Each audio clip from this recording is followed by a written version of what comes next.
We've got a problem right now. The name of the game is power creep. When we reached the release of BT5, we had to fight over board control with the use of small plays over the course of dozens of turns. And now, we're at a point where given enough setup, you can digivolve from a rookie to a mega level Digimon in a single combo, floodgating your opponent along the way. Where did we go wrong? Let's take a step back and see what the first restricted and banned cards were. Just Agumon hidden potential. They would result in play patterns that were much faster than anticipated, that's what Bandai said. And if these cards were used, you were basically skipping an entire Digivolution level, right? And go from any green champion over Argomon to level 6. Not to mention HPD could do that on any level. Doing that repeatedly while other decks could, I don't know, destroy something with 7000 DP or lower as an on-play, just as a comparison, that wasn't balanced at all. Moving on, Bandai introduced us to a block system that has not been properly utilized yet up to this point, but we'll take it as a measurement of power creep. BT1 through 5 is considered to be block 0, and BT6 started block 1. BT6 itself started off with a better way of spamming the board than Yellow Lord Nightmon with Jesmon, in a deck with the strength of the blue color. Gabumon bought the friendship. That card was able to unsuspend and return your opponent's Digimon to their hands, so everything the blue color is known for. Following that, BT7 brought us a playstyle focused around Tamers, which are generally harder to interact with, since most effect would only work on Digimon. Over the course of 3 ban lists, all of these and some other cards would be hit eventually. For example, the Savior Hakmon was just too good at spamming out Systemon by himself, and by giving Jesmon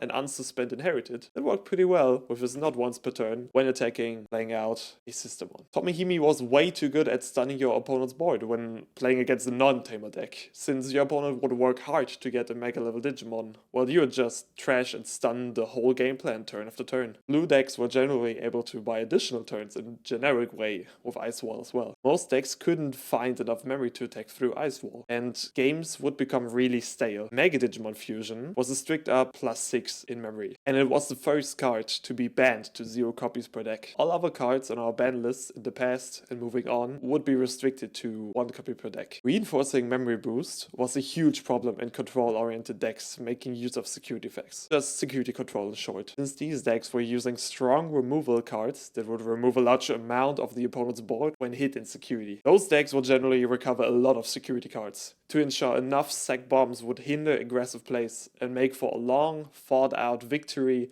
over dozens of turns. Jet Sylphimon limited yellow deck design, since most decks would run a Tamer, so going into the hybrid engine to get a cheap recovery from Jet Sylphy was dominant in the meta for way too long, especially in yellow hybrid itself, of course. Unless the Iusmon gave purple decks way too many free bodies, with the ability to play out a champion while just paying the cost of your draw 1, trash 1 effects. Usually the trashing part was supposed to be a downside, and purple decks would slowly make use out of the trash, but Icemon was just too easy to get out and combo further with. One of the strongest concepts that came with block 1 was DNA Digivolution, and its inherent ability to attack the same turn your DNA digivolved. There were a few strong decks that were already spamming the board, and those decks would try to overwhelm the opponent with enough board advantage to win on the following turn. In contrast, Pale Dramon would try to get into security on the very same turn and be as aggressive as possible, while Masmon would control the board in a much slower but certain fashion. As a finishing touch, BT9 introduced us to a lot of X-antibody cards that were able to digivolve on top of the same level, granting you bonus effects in both consistency as well as aggressiveness. Wargreymon, Metal Garurumon, and Alphamon would put all their eggs in one basket and digivolve numerous times in a single turn to OTK their opponent. All of them had their own way of checking their opponent's security, but at the end of the day they were very strong, and apart from some chip damage with 3-cost search rookies in the first few turns, these huge single stack decks just needed their one big stack to win games consistently. With that, we enter block 2, and let me tell you, things get much faster from here. The idea of swarming a board or attacking on the same turn a Digimon is played was well explored in the first set of this block, BT10. The mascot of this booster, Crossheart, had a lot of tools to boost its consistency, and once it had enough cards in rotation, its payoff resulted in at least 1 security check for every memory it had left, with the use of Shoutmon Cross 4. Using 1 more material to play Shoutmon Cross 5 could potentially check 2 security for a cost of 0. So using both of those, Crossheart became one of the strongest decks, just right on release. On the other side of the spectrum, we had the Bloomlord deck, making use of the vegetation and fairy based cards to spam the board much easier than just Burstmon decks, for example. Gloomlord played with a lot of searchers, draw cards, and strong Mega level Digimon that would pay off the more cards you had on board. Now, if a War Greymon X antibody from BT9 was a sword, Black War Greymon X antibody became the shield with an entirely new X antibody Digivolution line, presenting an impenetrable wall that would slowly but surely take care of the opponent's Digimon and their security with a firm grip on victory. You didn't have to win in a single turn because your stack was so strong it could withstand most removals and take care of whatever your opponent brought to the table. A set later, we're in BT12, and let me tell you, during this set we had a ban list that addressed a close to tier 0 deck in Beelzemon. This deck would trash cards from exclusively its own top deck to gain memory, delete opponent's Digimon, play out small rookies, and finally at the end of the game trash your opponent's top security with Beelzemon X antibody. This deck was actually the best deck in the format, and it wasn't even close. People would start playing Omnimon Merciful mode in other decks. That card would digivolve on top of most mega levels for 6 memories, so pretty expensive, for its ability to return 10 cards from trash to deck bottom, just to slow down Beelzemon. And guess what? It didn't even help because it was so expensive and hard to get to as a level 7 Digimon. After Beelzemon's reign, we've had to deal with Hunters, a deck inspired by the last season of the Digimon Cross Wars anime. This deck used the Digicross mechanic to reduce play cost, just like Crossart. But unlike Crossart, they couldn't Digicross down to a play cost of 0 or 1, but will get out a champion for around 3 memory most of the time. The difference was that everyone could Digicross with everyone else, ignoring names. But you could only Digicross with one Digimon at a time. To make that up, the Tamers and Hunters could all reduce the Digivolution cost so that you could go on to make more plays after you Digicrossed. This made Hunters incredibly memory efficient to a point where if you choke a Hunters player in the middle of a game, they would most likely spend a total of 6 memory, reducing 5 of those memory, continuing their turn. Now the big question. Did Hunters have access to Rush to attack on the same turn they played their Digimon? Yeah. Hunters was so ahead of its time that it's mind-boggling how such an efficient and fast deck made it into BT12 already. It was there to stay in the meta for a few sets before eventually being power-crept. BT13 introduced multiple strong decks, creating new decks such as Royal Knights and Belphemon. We've also got insane support for Shine Greymon and Mirage Gaugamon. With the release of Belphemon's Sleep Mode, we got the first Digimon in the main deck that's unaffected by your opponent's effects. Obviously we've got Mother D-Reaper at the time, but that was only a gimmick and a Digi-Egg, not being actively usable. Belphemon was rather interesting since you could remove it and it was also pretty hard to walk over it because of its attack ending effect. The Gizmon Trash Loop was also pretty consistent and nice, but nothing really special. Royal Knights was inspired by D-Reaper, being able to use the Digi-Egg to reduce the play cost of in-archetype Digimon. While D-Reaper had a lot of consistency and defensive options to stall and search until you could OTK with Reaper, the Royal Knights were much stronger when it comes to board control. Most of the time playing a Jesmon and Old Force would cost as much as hard playing a champion level Digimon on the earlier turns, or would cost nothing on later turns. This deck also had search power, defensive measurements, and recursion to deal with your opponent's Digimon. After clearing the board each turn, your Royal Knights would accumulate under your Yggdrasil to grant you the ability to OTK your opponent with the effect of BT13 Omnimon. This effect, by the way, gave global rush to every single Digimon played on that very turn. If you had 3 memory to play Systemon, you would get another check. That's even worse than DNA Digivolving or Rush Digicrossing combined. Luckily, that was the entire game plan and Royal Knights had their weaknesses. The antithesis of the Royal Knights were 4 different decks with access to Burst Mode Digivolution. The 2 decks worth mentioning here are Shine Grey and Mirage Gaugamon. Shine Greymon was able to cheat Digivolution and punch through 4 security as well as Burst Digivolve for a Rush Marcus going for game. Mirage became more and more relevant down the line and was essentially printing memory and significantly floodgating your opponent from adding cards to their hand without passing turn. Mirage would accumulate enough memory and set up OTK through all security cards with the ability to unsuspend with burst mode. The color blue came synonymous with unsuspending an infinite amount of times. Now, we've had 3 ban lists again. There's kind of a pattern here, I have to be honest, since most blocks have 3 ban lists during their runtime. But yeah, most hits during block 2 were reactive. Shoutmon Cross 4 gave too much aggressiveness and consistency. Doru Grey and Wargarumon gave Sec +1 inherited with a condition that was pretty easy to achieve. It's important to note that Wargarumon was a proactive hit, since Bandai was already planning on releasing a new Garurumon X Digivolution line, and this card would limit further design possibilities. Calling gave all purple decks easy trash access and a cheap way to trigger on deletion effects without interacting with your opponent. Impmon EX2 made the Beelzemon high roll much weaker weaker in limiting its trash power and thus the chance to find a payoff in Wizardmon gain 1, Deathslinger gain 1 Rivals, grab 1 from trash, the list goes on. Blossomon and Greymon gave their respective archetype a good amount of Digivolution cost reduction. Yeah, those two just made sense. And Sunrise Buster combined board clear with efficient tamer setup. Both effects in one was just more than nice, especially from security. With that, we enter block 3, the beginning of the modern disaster that is our Digimon TCG design.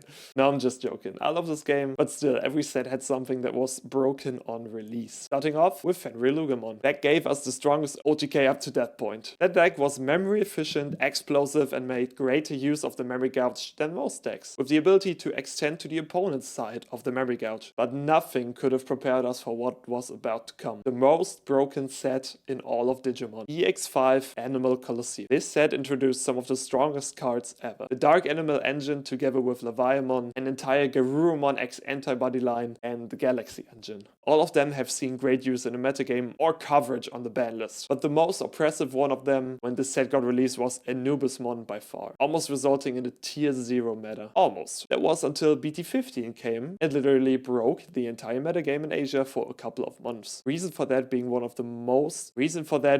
the secret rare cards, Apocalypse. This card was designed as the end goal of a Megazoo type deck called Dark Masters, where you were supposed to hard play level 5, that will search some cards, put the rest into a trash and cheat out the level 6 into the raising, which was completely fine and interactable in Archetype. The problem with this deck was the mechanic by which you would get Apocalypse out, because you could always Digivolve over your Dark Masters, yeah, but you could also reduce the play cost by placing 3 Dark Masters with different names from a trash under it, ultimately reducing his play cost to 3, the same cost as the Searcher Rookie. That way of playing him was generally better, but required specific cards in the trash. So people started playing generic purple cards to get these Dark Masters in trash as fast as possible. And turns out that worked much better than with the respective in-archetype cards. So you could turbo into Apocalypse.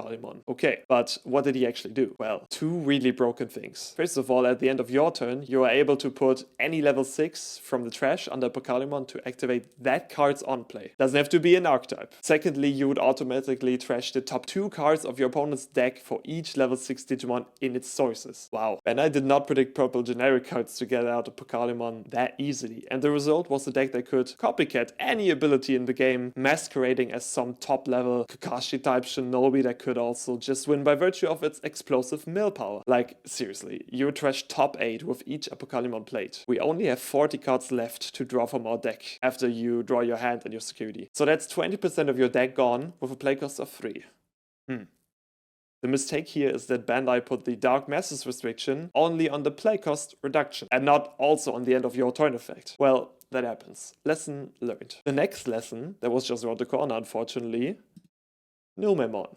Numemon was a really memory efficient deck that was able to float into weak stuff that had relatively high levels, making use of the EX5 Adamon effect to force an opponent to attack and blast Digivolve into Valkyriemon, locking the opponent out of playing weak stuff. They could also do the same thing with Rune Mode, and eventually swarm the opponent with a lot of weak bodies. After all, 1000 DP is enough to perform a security check. Technically 0 DP is also enough, but that would be a bonus for loose mod players in the future. The situation worsened when we got 2 Ukamon. One was a promo card and one as support of BT16 release. Both of them helped Numemon to solidify its position as the best deck in the format. What made things even harder for anti-meta or rogue decks trying to break Numemon's curse was one of the biggest gatekeeper decks in the format, Magnamon X Antibody. This dude is straight up unaffected by all the effects your opponent tries to activate on it until the end of their turn. While we've seen that before on exactly Balfourmon's Sleep Mode, Magnamon had a much easier time getting its effect activated, since it could just skip a Digivolution level by Digivolving on top of a Magnamon, or any armor form if you're using the option card Awakening of the Golden Knight. Note that Magnamon X was also able to reactivate its effect whenever a security card was removed on either player's side of the field. Its respective decks were great against any deck except for Numemon, so if you prepared for the best deck in the room, chances were you would face Magnamon at some point and lose to its immunity and your inability to out such a strong Digimon. Numemon itself had an in-archetype answer for Magnamon, by the way, with its ability to give minus DP until the end of your opponent's turn. So the immunity for Magnamon would run out and Magnamon would be deleted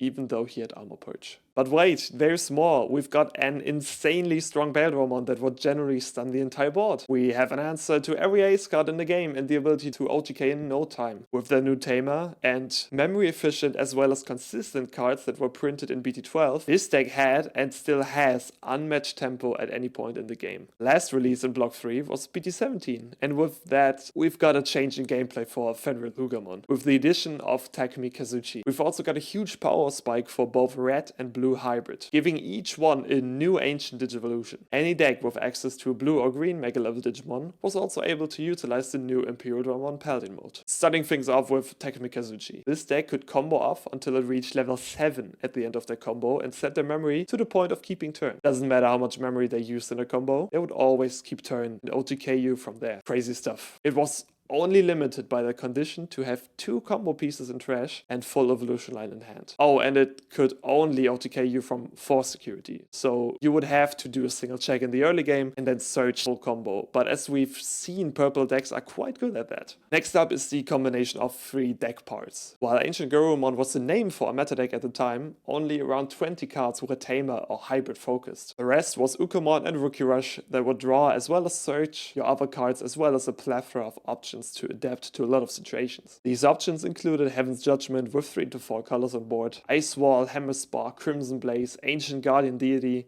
Yeah, both of the rookie and the hybrid parts of the deck would play into each other, since most plays would draw you 3 to 4 cards and fill up your hand with the other half of the deck that you're missing. Your security was also nothing to laugh at. Hitting a Tamer or option feels bad, and it's very likely if half of your deck is just Tamer or option cards. Now, what's the deal with Imperial Dramon Paladin mode? It was fine in Paladin DNA itself, and also really okay in other decks as an unexpected ace in some of the early days of the meta. After all, digivolving it outside of the archetype costs 6 memory, and there's no mechanic to cheat that cost, right? You already know I wouldn't mention this card if players didn't find a way to cheat it out for a cost of 0. The culprit is the Galaxy engine and its ability to cheat out the devolution costs in their red Coincide Tamer from EX5. That said, brought nothing fair to the game.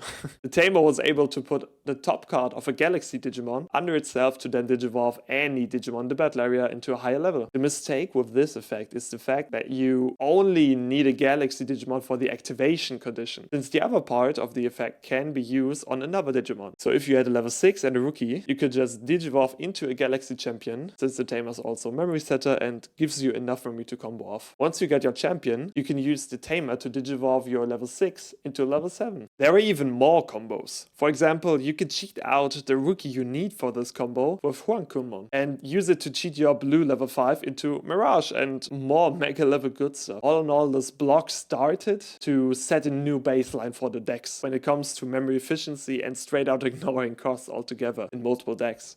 I want to repeat this again. Digimon players started to not pay for combo plays, and that is slightly unsettling. Well, moving on to the ban list. So yeah, I think we covered most of these cards. We got Anubismon, Apocalypmon as problem cards themselves, as well as a lot of generic purple cards that facilitated the game plan of certain archetypes better than the archetype itself. So Apocalypmon, the archetype itself, needed to use a lot of memory, and the purple cards would generically get cards into trash much faster than the archetype. Louis, Owada, and Ukomon were strong and very dominant in Numemon and Blue Hybrid. Of course, we got Numemon X Interbody, the Digimon that could float into any level 6 quite easily, or a +2 memory on any player's turn. Hammer Spark was a hit against Ancient Garurumon because that deck drew so many cards that the simple +1 as an option became too overwhelming. Ukomon and Mark Gaugamon were both hits to Mirage because they could facilitate their OTK much easier with these cards. The egg would give you jamming quite easily, so that solved some of the Mirage Gaugamon problems. TK gave decks based around Magna X the ability to refresh its immunity without attacking, while also fixing your security and memory setup for later turns. Now we're at the present day, Block 4, and let me tell you, all you've seen up to this point is nothing compared to the latest releases. The only thing that's notable from BT18 was Purple Hybrid, and its deck philosophy is comparable to Ancient Garurumon, but with huge upsides. Ancient Garurumon needed a 3-card combo in hand and a Tamer on the board, whereas Purple Hybrid needs 1 card in hand and 1 card in trash, as well as the Tamer. And now take a wild guess what the rookie Ukomon Rush part of the deck did for this deck. That's right, more consistency and getting the 1 combo piece Valgramon into the trash for the hybrid part of the deck. And the options, oh man, the options. They had both really strong removals as well as memory cards. Just as an example, the purple color has its own Hammer Spark in the form of Jack Raid. That one gives you 1 memory for every 10 cards in your trash, while the purple hybrid part of the deck sends cards from both players' decks to trash in a way that was faster than anything before. Also, you would clear your opponent's board just along the way of comboing. On the next release, we've got 2 decks that would straight up play Yu-Gi-Oh! And ignore all costs left and right. One deck was called Towermon Loop, and it used option cards to digivolve into higher levels whenever the Towermon was played out. Notably, there were cards outside of the archetype that would let you play out the Towermon from under a Digimon and repeat this combo until you had like 6 bodies on board, and to top it all off with a Digivolution to Rune Mode or some other Floodgate Digimon. The other deck is purple, so you already know how it's going. It's based around a lot of drawing, trashing, and playing cards from trash. Lord Nightmon was the name, and it would put up reasonable results for a short amount of time by sheer memory efficiency and its ability to play out level 3 floodgates in high quantity and with a lot of recursion. Next up is a single support wave from EX8 that took Gallantmon from OK to really strong. The support only included 4 cards, but all of them are doing a great job and help Gallantmon in its consistency, its defensive measurements, as well as OTK potential. Really not much more than that. However, BT20 brought us really strong support for Royal Knights. Around 5 to 7 cards would find a place in modern iterations of the deck, and the strongest removal this deck now has lies in Omni X. A full board clear that was playable in your opponent's turn like a Mirror Force in Yu-Gi-Oh! Notably, you needed Omni X in hand and some setup, but that is such an easy task that most rogue decks will have a 0% chance of beating that. We also got 2 really important Mega level Digimon in Chaosmon, Valdo Arm, and Imperial Dramon Fighter Mode. Damn, second Imperial in this video. Talk about Vmon card game. But to take things serious, both of these Digimon would frequently hit the board in their corresponding decks and lock their opponent out of either using on-play effects or playing Digimon by effects. Both of these lingering floodgates hit the meta hard. If you've been listening carefully, you might come to the conclusion that almost every meta deck has to do one of those things, and you'd be correct. These cards are an antidote to a poison that a lot of players have been accustomed to, and that are only good against decks that cheat the base concept of paying a cost. Moving on to the only bandits we've got so far, Purple Hybrid is dead. They restricted Jack Raid to 1 just like all the other cards ever since Mega Digimon Fusion, but for the first time in a very long time, they banned a second card. Mad Ishida. This guy would repeatedly be played by the normal plays Purple Hybrid does and grab back any Digimon or option from trash. Yeah, no, that's beyond consistent. That is any card from a pool of 20 cards you'd have in trash quite easily. It's certain that this card stays behind locked doors for years. Speaking of that, Takumi Kazuchi has been hit in a genuine weak spot. They restricted the Fenrilugamon that plays out your second DNA piece without paying its cost. With that, it's much harder to do DNA into Takumi Kazuchi, and even worse that Fenrilugamon gives you the inherited effect to keep turn after combo. So that's gone as well, even if you can DNA by more legitimate means. When it comes to the hybrid decks, we've got some old promo Agunimon and Lobomon that got hit just because they could ancient digivolve into their respective mega level with even less setup than the BT17 line. You might think that the blue Lobomon is much more justified than Agunimon, because I've only really mentioned blue hybrid, ancient Garurumon being much more meta relevant. While that's true, the game plan for ancient Greymon has been a little bit more degenerate as well. There's an approximately 5% chance to check all of your opponent's security on the second turn. I didn't crunch the numbers, so feel free to leave hate comment down below claiming it's only 4%, and that's absolutely okay. But all I can say is that the Agunimon that got hit contributed greatly to that game plan and deserved its hit while not being meta relevant. Moving on, Blinding Ray is another one of those memory cards like Hammer Spark and Jack Raid. Its cost is that you first trash your top security and then get a memory. Note that trashing a security is not a cost, and you will get 2 memory regardless of your security being trashed or not by effect. Also, Magnamon X likes to trash its own security before attacking to gain immunity without interacting with your opponent at all, so yeah, that's fun stuff. Kuzuamon on the bottom right made Towermon Loop really strong by generally giving you the access to play out the combo starter from your Digivolution cards. So that deck is also dead. Lastly, we've got Stingmon, the little insect that lets you draw a card on attack not once per turn. That's not much of a hit to Pale Dramon, meaning it got away with a warning rather than a neck fracture like most decks on this list. Vmon card game. But yeah, let's wrap this up and come to a conclusion. Digimon has gone from a nice back and forth game over multiple turns to something similar, but now you're likely to being in a very bad spot from turn 4 and onwards, or even losing the game. The setup and cards in your hand you get in the first 2 turns compared to your opponents is oftentimes game deciding. And bricking in this day and age will guarantee you lose. Unless your rogue deck is up against one of the big boy decks, because they're just